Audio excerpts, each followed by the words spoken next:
নির্বাচন কমিশনে বাহিনী মোতায়েন নিয়ে বৈঠক। এই মুহূর্তে আরো একটি ব্রেকিং নিউজ জানাতে চাইবো আপনাদেরকে। নির্বাচন কমিশনে বাহিনী মোতায়েন নিয়ে বৈঠক, কত দফায় কত বাহিনী, সেই বিষয়টি কিন্তু আজকে বৈঠকে হয়তো আলোচনা হতে পারে, সেই নিয়ে সিদ্ধান্ত হতে পারে। নির্বাচন কমিশন সূত্রে অন্তত যে খবর পাওয়া যাচ্ছে, কম দফায় ভোট হলে প্রয়োজন বেশি বাহিনী। কারণ গত লোকসভা নির্বাচনের শেষ দফায় 1000-এরও বেশি বাহিনী মোতায়েন করা হয়েছিল এবং তথ্যের উপর ভিত্তি করে কিন্তু আলোচনা হতে পারে আজকের এই বৈঠকে। সূত্র মারফত এই খবরগুলি পাচ্ছি আমরা। বেশি দফায় ভোট হলে সেইভাবে বাহিনী মোতায়েন করতে হবে কমিশনকে, কম দফায় ভোটে প্রয়োজন বেশি বাহিনী। কারণ গত লোকসভা ভোটের শেষ দফায় সব থেকে বেশি 1000-এরও বেশি কেন্দ্র বাহিনী মোতায়েন করা হয়েছিল। ইন্দ্রাশিস রয়েছেন আমাদের সঙ্গে একেবারে সরাসরি। ইন্দ্রাশিস, তাহলে আজকে বাহিনী মোতায়েন নিয়ে তো আলোচনা হচ্ছে, একই সঙ্গে কত বাহিনী মোতায়েন হতে পারে সেটাও কিন্তু আজকে আলোচ্য বিষয় এই বৈঠকে।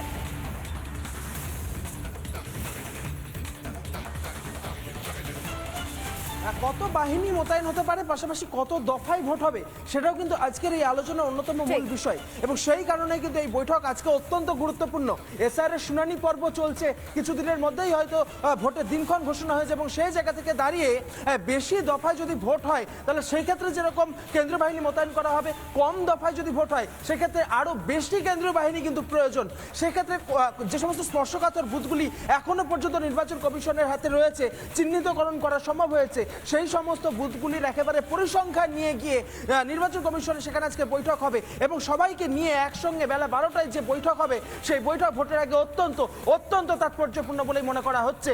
এবং গত লোকসভা ভোটে যেখানে 1000-এর বেশি কেন্দ্রীয় বাহিনী মোতায়েন করা হয়েছিল, এবারে এই 2026-এর আসন্ন বিধানসভা ভোটে সেখানে কিন্তু এই স্পর্শকাতর বুথের সংখ্যা প্রায় 80% এখনো পর্যন্ত নির্বাচন কমিশনের কাছে সেই পরিসংখ্যানই কিন্তু রয়েছে। ফলত কেন্দ্রীয় বাহিনী এই 80% স্পর্শকাতর বুথে তো থাকবেই, পাশাপাশি আরও যে সমস্ত সংবেদনশীল বুথগুলির কথা এখনো পর্যন্ত শনাক্ত করা চলছে নির্বাচন কমিশনের পক্ষ থেকে, সেই সমস্ত বুথগুলিতে যাতে শান্তিতে নির্বিঘ্নে মানুষজন ভোট দিতে পারে এবং সেটা যদি কম দফাতে ভোট হয় সেক্ষেত্রে আরও অনেক বিপুল পরিমাণে কেন্দ্রীয় বাহিনী মোতায়েন প্রয়োজন এই পশ্চিমবঙ্গে বলেই নির্বাচন কমিশন মনে করছে।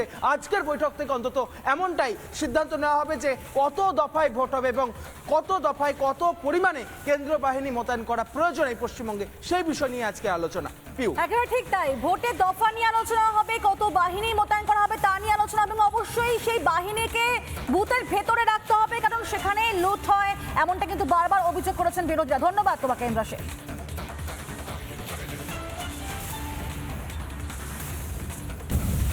নানা ধরনের কন্টেন্ট দেখার জন্য লাইক করুন, শেয়ার করুন আমাদের ফেসবুক পেজ, সাবস্ক্রাইব করুন আমাদের ইউটিউব চ্যানেল। পাশাপাশি অন্যান্য ব্রেকিং নিউজের জন্য অবশ্যই চোখ রাখুন রিপাবলিক বাংলায়।